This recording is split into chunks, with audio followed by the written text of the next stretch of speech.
It's Kevin Keatsman Uncanceled on 95.7 FM, KCMO Talk Radio. Good morning, Kansas City. Welcome to Uncanceled on KCMO Talk Radio 95.7 FM. I'm Kevin Keatsman in the seat, keeping it warm for The Vince Show coming your way at 11 o'clock. That is so much fun to do that segment every day, every week with Pete. I hope you enjoy it. I got ridiculously giddy and spoke too much, so the show ran long. I'm the one who broke the clock, as they say in the industry today. It's my fault. My apologies, Pete. We try to stay on time around here, but that was fun. I hope you enjoy that segment as much as I do. We got a great show lined up for you today. We're going to save for the next half hour this Department of Education thing with the Shawnee Mission School District, the Olathe Schools in Kansas City, Kansas, also Topeka. But I have a theory that this is about a lot more than these three school districts in our area here. And I'll get into detail coming up in about 30 minutes on that. In our next segment, in a few minutes, we're going to talk a little bit about, I know, everybody says, oh, I'm tired of hearing about the stadium issue. Like people called yesterday, I'm tired, I want to hear about Taylor Swift, but you're calling in talking about it. So I've got an update for you. Not just the information that I was sharing with Pete there a couple moments ago about the Chiefs and where they are ranked as far as values of teams, but the Royals and what they may be thinking right now. And we'll talk a little Royals and Chiefs. They both play tonight, and we'll get into that with Mark Van Sickle a little bit later in the show. We will start out with, I'm not going to spend a lot of time on this because it's really previewing a story, but Air Force One is in the air somewhere over Canada right now on its way to Alaska for Trump and Putin. They're going to meet at 2 o'clock today. There will be a news conference after that that'll be here on KCMO Talk Radio. But Trump spoke with reporters on Air Force One. This is a very short little clip giving you an idea of his – I think it's always important to know what the president's demeanor is going into these things, and he gave us a little glimpse of that just a little bit ago. You had said earlier this week that Putin would face severe consequences if you get the sense from him that he's not interested. What do you mean by that? Economically severe. Yes, it will be very severe. I'm not doing this for my health, okay? I don't need it. I'd like to focus on our country, but I'm doing this to save a lot of lives. Yeah, very. My goodness, it is so refreshing to have a president who tells it like it is and is right every single time. I'm not doing this for my health. I don't need this. But 8,000 people a week are dying in this stupid war that we've wasted $250 billion on to watch millions of people die. And I'm not doing it for my health. And I'd like it to end, but what I really want to do is be back in D.C. focusing on the United States of America. I mean, how good is that? That's as good of an answer as you can get. He was asked about ceding land. He said he knows Russia wants land. He wants what they've already earned in the war. And he said, that's not my call. That's going to be up to Ukraine. I can't decide that for them. We got to find an end to this thing. And if it means there are American concessions or some sort of an agreement with Russia, an arms treaty or a trade agreement or something that whatever it takes to make sure if you cease fire, America will help. Wouldn't you rather fund or do programs and help to not kill people than the last 4 years to spend $250 billion killing people? I mean, doesn't it make sense for us to get involved in help for peace? It seems that it does to me. We're going to get all the rare earth minerals in Ukraine. We're going to get a whole lot of stuff out of this coming back to us. Trump will see to it. This will be a huge gain, but mostly we got to stop killing people. So we'll see how that plays out. I do want to take a couple of minutes on the investigations that are happening around Russiagate, because this is where it's really heating up. We've had all these other things through the years. We've had J6. We've had, Russia, impeachments, Epstein, all these things pop up, the Trump trials, the Mar-a-Lago raid. Nothing ever really sticks. And so I'm a realist. I think people in powerful positions rarely get in trouble. But we did see Bannon and Navarro and a couple of people that were close to Trump go to jail. We saw the Democrats successful at that. And I now believe the Republicans are going to be successful at the tit for tat. And I think it's going to be around Russiagate. I am stunned by this poll. This surprises me greatly because I thought America is just worn out from the investigations, the scandals, and all the different things.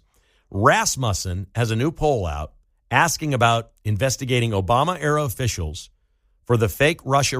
America's decided, like even the left knows, that Russia was fake.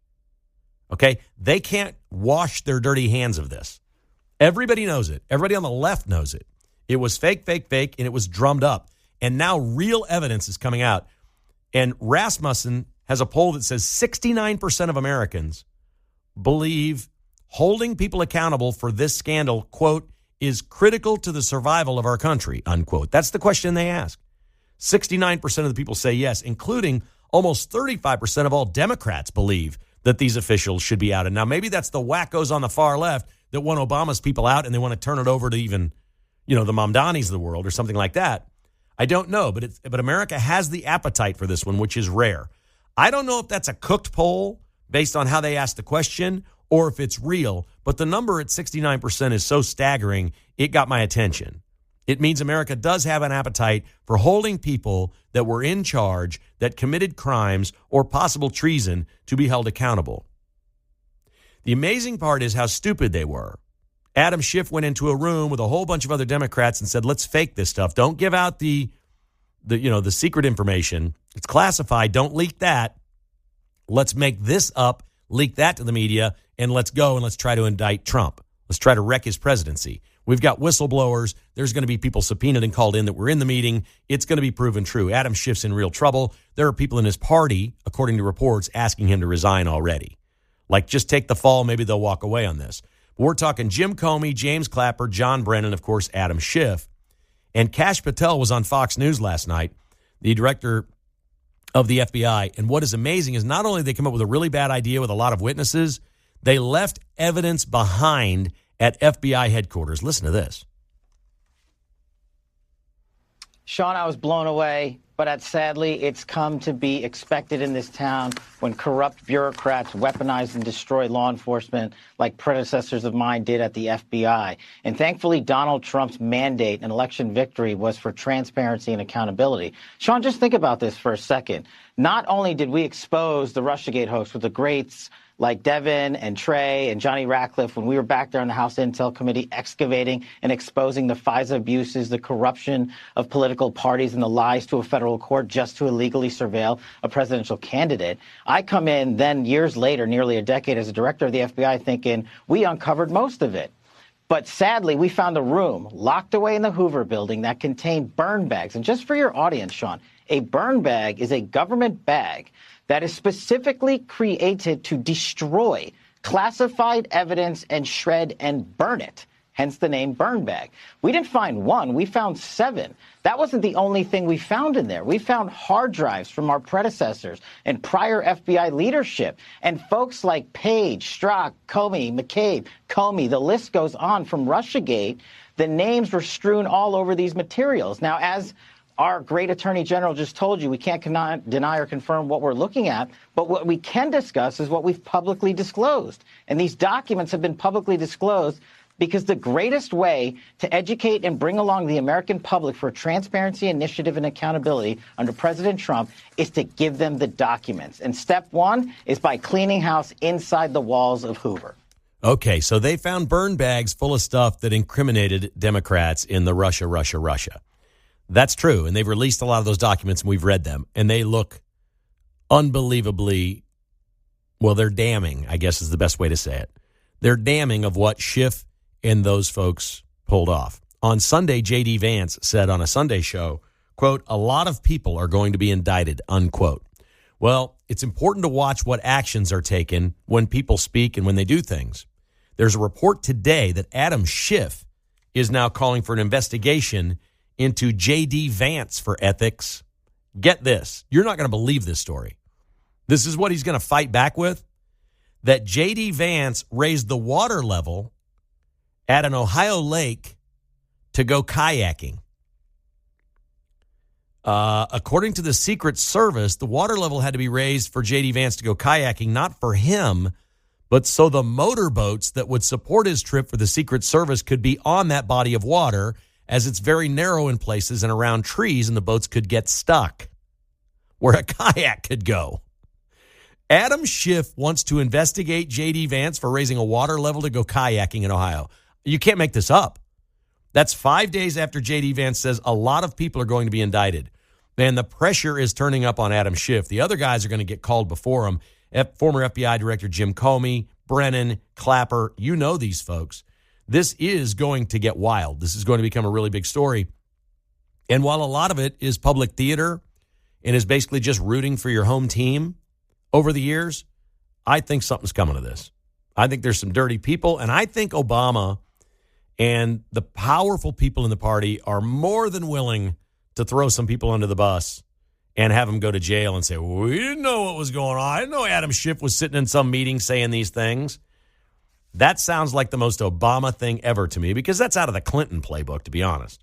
It sounds more like a Clinton than an Obama, but he learned at the feet of the best is the way that works. At the same time, we've got this crackdown in Washington, D.C., and Donald Trump's approval with the American public on crime is up 14 points. The Democrats are out there running around arguing that we shouldn't be working so hard to curb crime, and they're killing their own polls. Trump is up 14%. CNN's Harry Enton last night did a segment where he said, quote, the Democrats have to get around their heads, unquote, that they're on the losing side of this. Wouldn't they be better off long term if when Trump is actually doing the right thing that's popular with Americans and is good for America, if they jumped on board and said, you know what, I want a photo op with the president. I want to be that Democrat.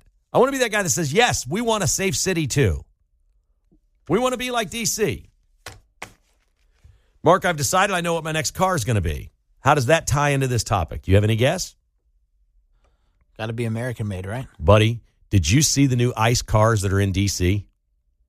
They're incredible. I bet they look cool. Everybody listening, get on your phones, whatever, social media, go look the pictures up. It's a GMC Yukon Denali, completely tricked out with ice all over the side. On the back, it's got gold seals because Trump loves gold, right? It's got the really cool wheels. They're rolling around. And on the back window, it says President Donald J. Trump. The ICE cars in D.C. on the streets are rolling around with Trump's name on them. They also have a Ford pickup that they're using that is decked out the exact same way. And they say on the back window, you know how most people on their back window say, don't tread on me, or, you know, NRA or an American flag. In the back window, the Ford pickup, it says President Donald J. Trump. It's so cool. While he's cleaning up Washington, D.C., they did that in a week. They retrofitted these trucks and got them ready to go out on the streets, and you can't write ICE bigger on the side of these things. Apparently, ICE is the trigger word for the Democrats. That's what they really hate. It's not the National Guard. It's not the police. They've moved on. It's ICE that they hate. So he's just flaunting it with all these vehicles, and apparently he's ordered a whole bunch of them through the big, beautiful bill, and they're going to be rolling in we're going to see them around here. I can't wait. They're rolling advertisements for Trump is tough on crime, and they're in the streets of D.C., and they're probably headed to Kansas City. They do look cool. They do look cool. I want the GMC Yukon Denali with the big ICE logo on it and my president, Donald J. Trump, on the back window. Uncanceled is underway. If you'd like to join us, give me a holler. 913-408-7957. We're just having a good time on a Friday. Mark just played the video of the ICE cars rolling through D.C. on the screen in there. This is your recruitment videos, what they're doing. They're hiring all these agents. And it's like rap music, right? Yeah, I'm wondering if I'm sure they got the permission from the artist, but that guy's probably going to get more fans now, too. Maybe they got permission. I think they play it and then deal with it later. They love the publicity. Yeah, that's true. It's heavy recruitment, and what I took from the video that they've posted with these cars and what they're doing in D.C., they're posting it by all the monuments, all the cool places, and these are really bad-looking machines. They're saying, look, if you want to roll and you know, like have an attitude, don't join a gang. Come join us. Come be part of the good guys. It's just awesome. It's so cool. They're getting ready to hire more and more and more people with ICE, and we can see exactly how they're doing it and why. Okay, I mentioned at the top of the show and with Pete last hour that Sportico came out with the valuations of NFL teams. The Dallas Cowboys are number one. They're just short of $13 billion. They have a huge mega stadium that is a giant money-making machine, and they make a lot of look, these things are based more than anything else, they're based on revenue. So we always look at market size and say, well, Kansas City isn't as big as this place or this place, but Kansas City at 16 is ahead of a lot of markets that are bigger. That's the success part of the Chiefs. The fact that they're sold out, the fact that they're winning, the fact they sell more merchandise. There's a lot of things the Chiefs do very well to be valued at number 16. Their stadium kills them. It just kills them compared to other teams. It's not close. Like the Raiders' revenue is way higher than the Chiefs, and they don't win anything.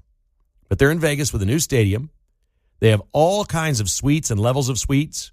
They're in Vegas, which means they have like Japanese corporations that love to come take trips over to Vegas and go to the games, and they buy these $500,000 a year suites for the Raider games just to have them. Casinos buy them.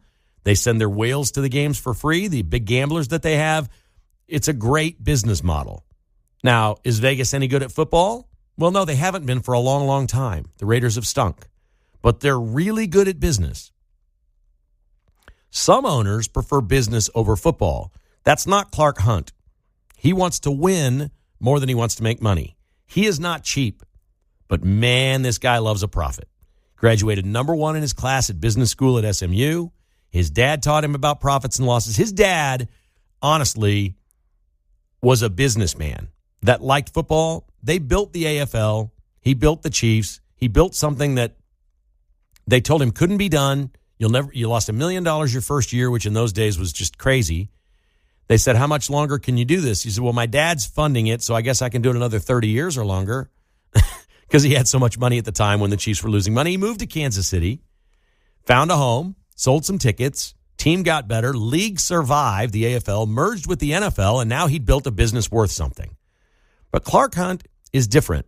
Lamar always struck me as the guy that was watching every penny, every single nickel. He's the last human being I ever saw on a payphone. If I ever write a book, that's in there. The last person I ever saw put coins in a payphone in my life was Lamar Hunt. It was at LaGuardia Airport, New York. For whatever reason, he was flying back after the game, not with the team, or flying somewhere else, and was in the airport. And cell phones were prevalent at that point. And he's over there on a bank of 3 phones that are still left in the airport or wherever, reaching in his pocket, pumping change into it. I'm not kidding. Like, this was that guy. Clark's not like that. Clark spends money. He's not cheap. He pays his coaches. He pays his players. He has all kinds of businesses he invests in. His kids are running around on lavish vacations. His daughters take private jets. That wasn't his dad. But Clark loves him a profit, man. He loves winning football games, and he loves profit. And right now, Arrowhead Stadium has the Chiefs ranked at number 16 in value because the stadium doesn't generate the revenue that the other stadiums generate. And many other teams with much younger stadiums, some of them only 20 years old, that don't have entertainment districts around them are all ready to dump those stadiums and move somewhere else where they can build an entertainment district around it. Nobody's renovating in the NFL, folks. Nobody. Buffalo's building a new stadium. They're going to cover 2/3 of the fans from snow and rain, and they're going to be able to heat most of those seats to 45 degrees when it's freezing cold. They're going to be just fine in Buffalo with a stadium and a district around it that's 3 times the size of what they have. I can't see any way the Chiefs renovate Arrowhead. I will be shocked at this point if they do it. That's just my opinion. I don't know anything. I'm just watching what's going on around the league, and I know when Sportico valued Clark Hunt's team at number 16, something went flying against the fan because it didn't make him very happy.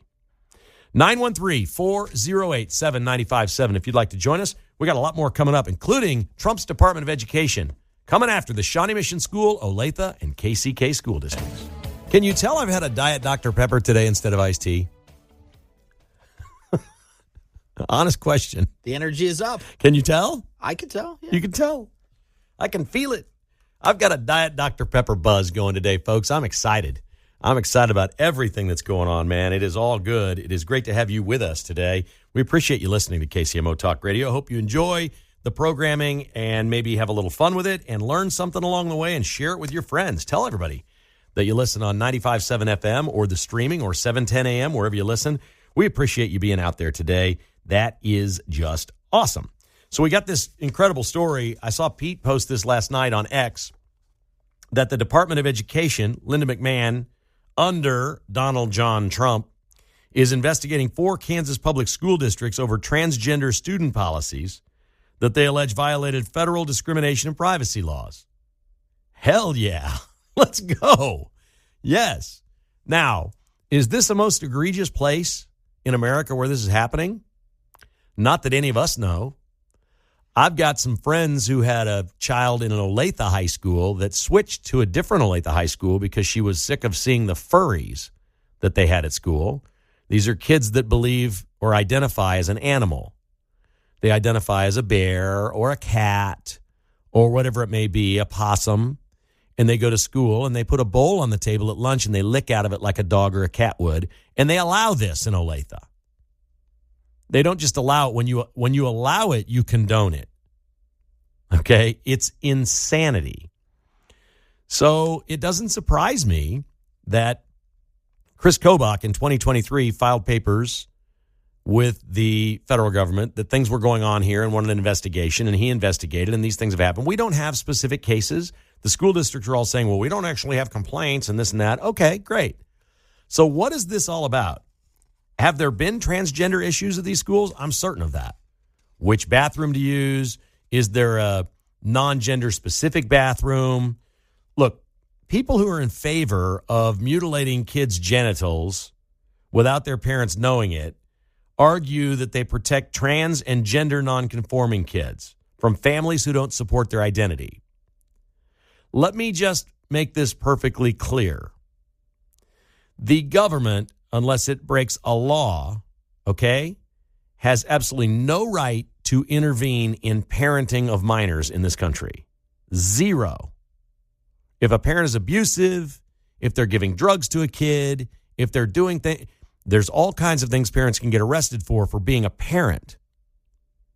But keeping information in our public schools, which is the government, from parents is about as big brother as it gets. It's communism. They got you. At that point, it's just a state-run operation. We're going to decide what's right and wrong for your kid. You're not going to have any say because we're not going to tell you what's going on here. Oh, you have to sign this form to go on a field trip. You have to pass a physical and sign this to play sports. But I want to lop my penis off. We're not going to tell the parents. That's literally where we are. Johnson County in particular has been shocking how liberal it's getting. The people that run this place, until the voters wise up, are having free run. They're changing the schools, the county commission. They're building apartment after apartment after apartment, trying to bring in more Democrat votes and keep this thing. And as I watch what's happened to the place where I grew up, it's gone from very conservative to leaders that are insanely liberal. But let's be honest, the problem in Johnson County is there's too many people here that have it too good to give a rip about anything. They got a nice house. They love their car. Their kids are grown, or kids are doing well, or I got a great career. My business is thriving. Life is good. I'm not going to rock the boat. I don't care. I don't like government. I don't care. Well, a lot of people that just don't like government or don't like whatever are conservative, but they're not engaged. A lot of people's lives are in really good shape, and they don't care, and they don't pay attention because it's not their kid or their family or whatever. But we have to be, or the ruin that we see in the inner cities and places in this country will creep and creep and creep until your home isn't worth anything and your schools are bad. It's a real problem. So why is the Department of Education concerned about Shawnee Mission School District, Olathe, and Kansas City, Kansas? I'm no expert in this area. My gut tells me this really isn't about these school districts. It's about making an awful lot of noise in Congressional District 3.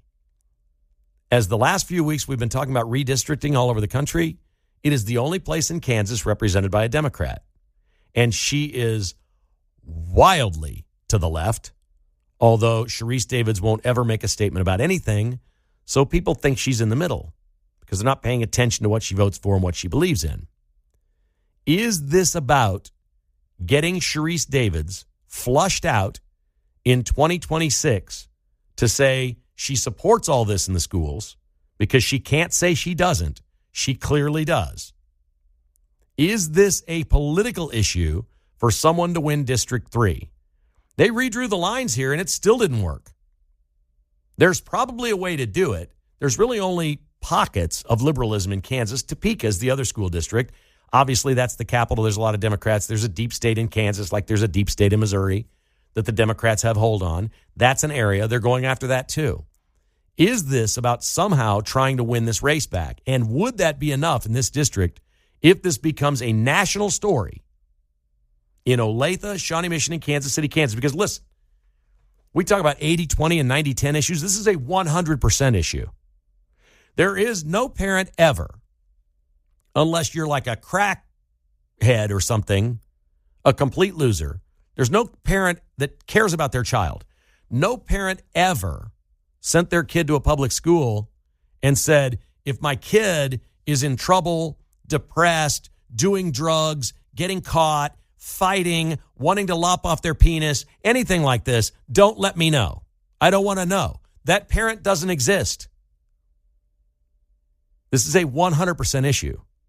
When people hear these stories, they immediately go, well, yes, the parent has the right to know that the child's wigging out at age 13 or 15 and doesn't know what they are or who they are. They're tired of being bullied.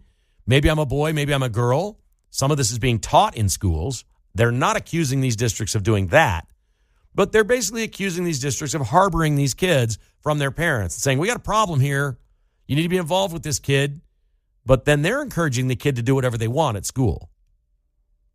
If you want to chop that thing off and be a different gender, we support you. You should be empowered by that. This is a safe space for you. Don't worry about your mom and dad. They're mean.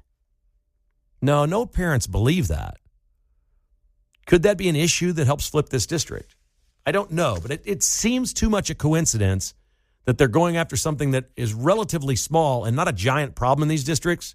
And they're doing it just a couple of weeks after the national conversation is about drawing new lines for Congress.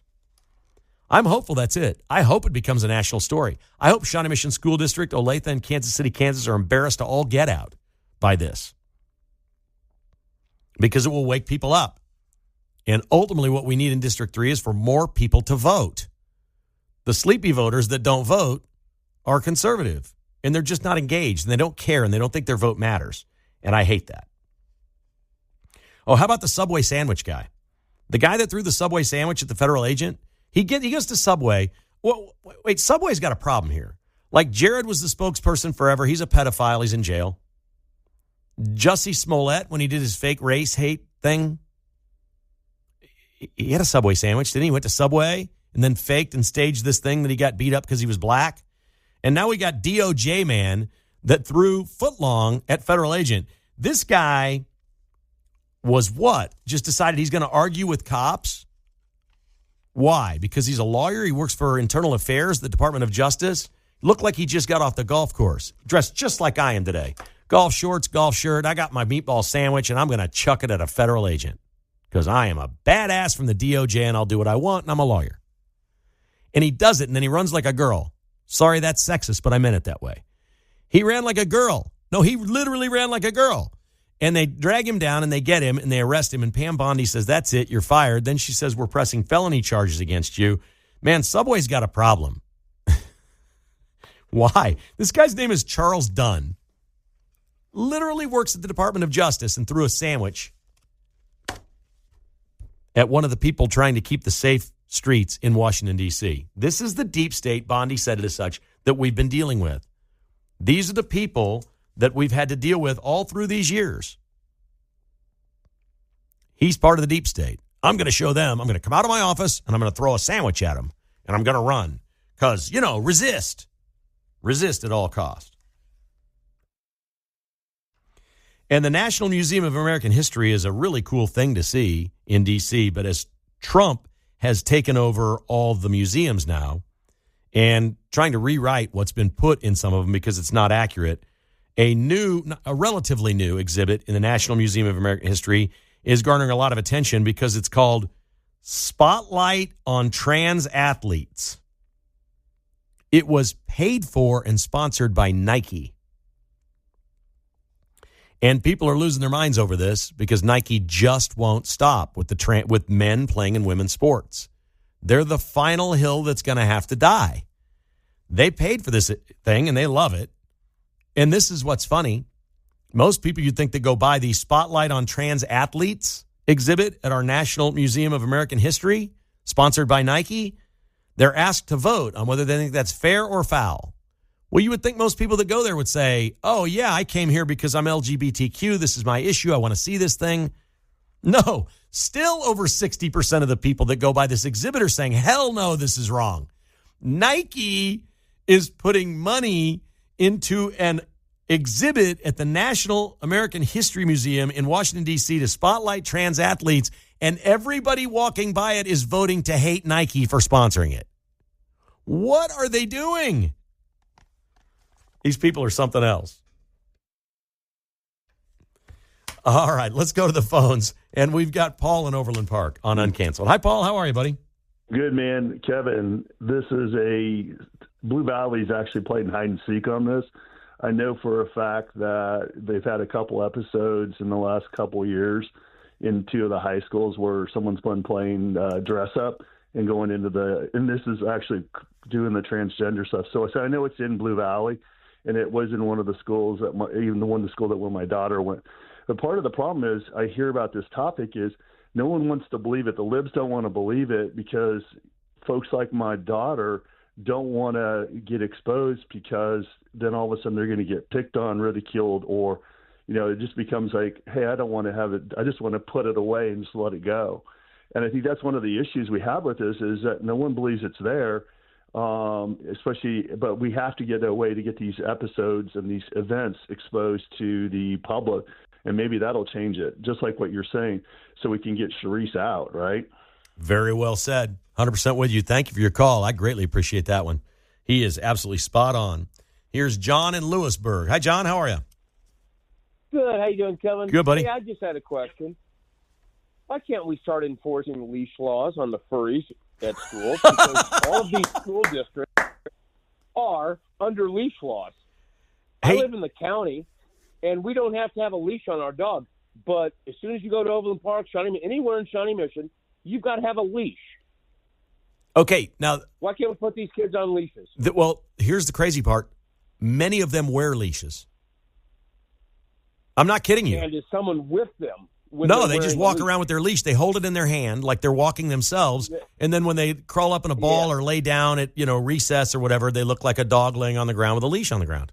It's crazy. Well, exactly. So someone needs to be holding that leash, correct? Yes, what we really need to do is get counseling. Run around the neighborhood. What we really need to do, a leash on him. God bless the school counselors, okay, and the administrations that have to deal with this stuff. Yep. What we really need to do is get them mental help. Yes. That's correct. what needs to happen. That's a pretty sure sign. If you're dressing up like a cat and you're licking yourself at school, you probably need to see somebody about that. I want to see leash laws. I love it. I love it. Good call, buddy. I love that one. Uncanceled continues on KCMO Talk Radio. Well, I'm pleased to announce that racism is about to end in America. This should do it. For the 8th year in a row, the NFL has asked all 32 teams, actually they require all 32 teams to write "End Racism" in the end zone.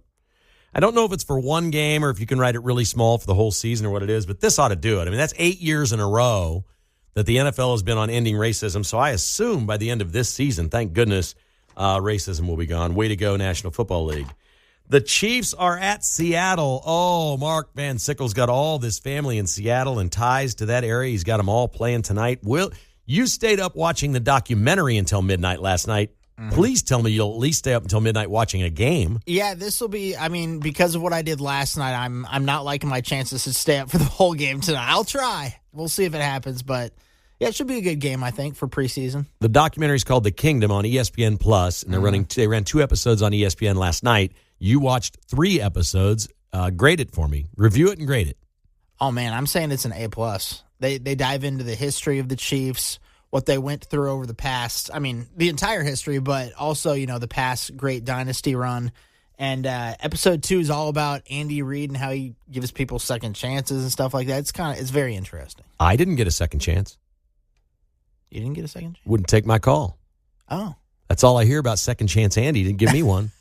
No, I'm being serious now. I'm serious at heart. No second chance for me. Well, I don't know. A whole organization that would just stop taking my calls. That's it. I don't You're know done. what to say about they haven't gotten to that part yet. Wouldn't even allow an explanation or a discussion. No second chance here. Maybe that's in episode 4. I doubt it. The Chiefs are producing this, right? Yeah, they do have some producers in there. Yeah. I did watch the credits. Yeah. I like to look to see if there's stand-ins. Oh, now. they're producing it. They have their own movie studio. They're producing it. I watched a little bit of it, and it's good. It's very well made. I think Chiefs fans will love it. So don't just disregard your host for now on what my thing was. You'll love it. I covered the team for almost 40 years, man. I'm not sure there's much in there I don't know. You know what I mean? So for me, it's like, but it is so well made. You're right. The parts that I watched last night are so well made that you can't turn it off. There's no commercials on when you're watching streaming, right? Yeah, nothing. That's the better way to watch. Yeah, good. Okay, in the game tonight, anything in particular you're looking for? I don't think Mahomes is going to play. Do you? No, I don't think so. Yeah. Just see how the second team plays at this point. Make sure that the left tackle is doing well, and then take him out early if you can. Minshew with the first team offensive line is kind of a thing in the preseason. You like to get your backup in there in case week one. I mean, it could happen. You could have a series here or there. You have to do it. So probably an important thing. Royals, White Sox, we have that on at the same time. You're going to double dip tonight? You got two TVs? How does this work in your house? Might have to double dip. Might do one on the phone, one on the TV. Okay. That's your go-to? Mm-hmm. The phone and the wall. Yep. Okay, I like that. The Royals have the White Sox. The team is basically treading water at this point, trying to make it to the postseason. Got to sweep them. Yeah, they still can make it, but they've got to get hot. They can't keep doing this. Now, that's harsh because they just won 2 out of 3. Mm-hmm. And if they win 2 out of 3 here and 3 out of 4 in the next series, they win all three. If they win all 3 series, they're going to be well over 500, like 2 or 3 games over and alive, I guess. Good, yeah. Alive. Hey, have a great weekend, buddy. Thank you. You as well. Mark Van Sickle. We're going to do some picks this year when football comes around against the spread. We'll have some fun with that. Appreciate you listening to Uncanceled. The Vince Show is coming up next on KCMO Talk Radio.